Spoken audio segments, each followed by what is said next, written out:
The second stage, as illustrated by Dorothy Sayers in The Lost Tools of Learning in 1947, is the logic stage.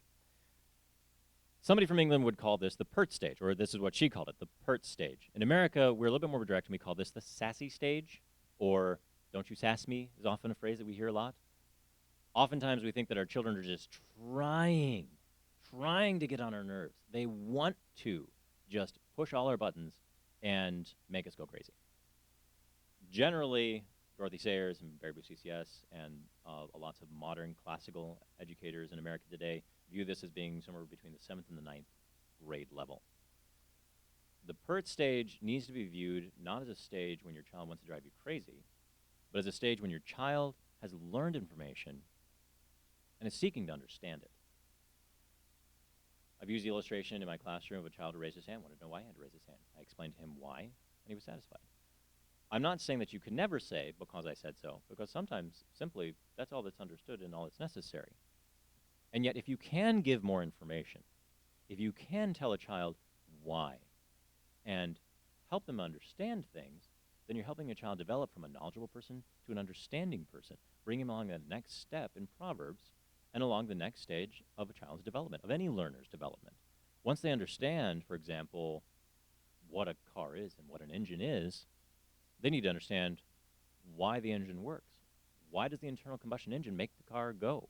If they want to learn to be a mechanic, they first have to learn the parts of the car, and then they have to learn why these parts do what they do. As a Christian, you first have to learn what the Bible says before you can understand why it says that. There are many people today who are debating why Jesus did what he did who have no idea what he did in the first place. It's not that in the 3 stages they are all inclusive or they're happening in a vacuum from each other. Children are still going to ask what when they've reached the logic stage. Any learner is. But that's not necessarily what's focused upon. If you've gathered the information and you've built a strong foundation, you'll still ask what for the rest of your life. When I meet something new, what is this? What is couscous? I'm new to Wisconsin. What is the Lambeau leaf? I figured that out very recently. Recently figured out what couscous is as well. But once I've learned what it is, then I learn why. Well, why is this thing good for me? Or why should I eat it? If I understand what Jesus said, I start learning why he said it, why it's good for me. Why did God write down what he wrote? Why are these things an example for me? But first I have to learn the examples. So these things are all not in one little box, apart from the other stages or the other parts of the trivium. But there is more of a focus as you go from one to the other. And as you move from knowledge into understanding, there's more of a focus upon the question, why? Why do I have to do that? Why do I have to learn? Many a student has been killed in their search for true wisdom when they are in the middle school level. This has been called the most difficult stage of education by many teachers and administrators and parents.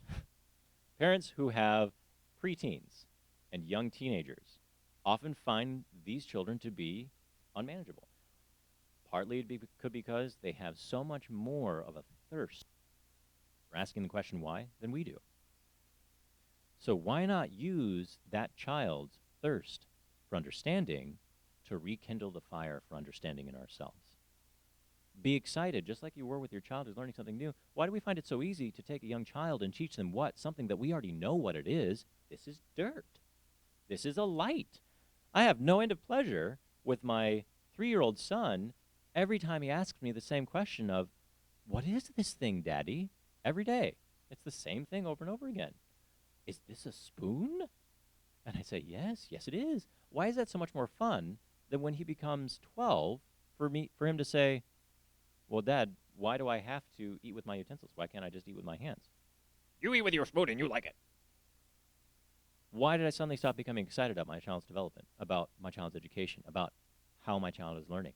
Why can't I say, well, son, a spoon is something that's developed throughout time. In fact, long before we ever had forks. Actually, no, I'm sorry, I got that wrong. We had knives and forks, and then we developed the use of spoons because people wanted to become more genteel at table manners, and they wanted to be able to drink their soup with a spoon rather than the whole bowl. And of course, there are lots of other reasons. But why can't I explain that to him? Now, this may not be necessarily really important for him to know, the development of the spoon. What is important is the stage in my child's life that I would encourage. his thirst for why, his thirst for the answer to why. Recognize it's not necessarily the question that's more important. It's what the question represents. The question represents him wanting to know more. So lead your child along in why and challenge him. Ask him why back. You really want to get into the logic stage with your children, like you did in the grammar stage with your children? Instead of just always answering why, you turn to your child and you say, you know this thing, why? Why did you do that? Why are you doing this? Why it is important? Why was England successfully invaded the last time in 1066? You make your children think why, because they're making you do it. Ask them why. Ask yourself why. And together, you can continue along this stage of learning instead of it being a bother or frustration. The logic stage can be just as fun, if not more fun, than the grammar stage.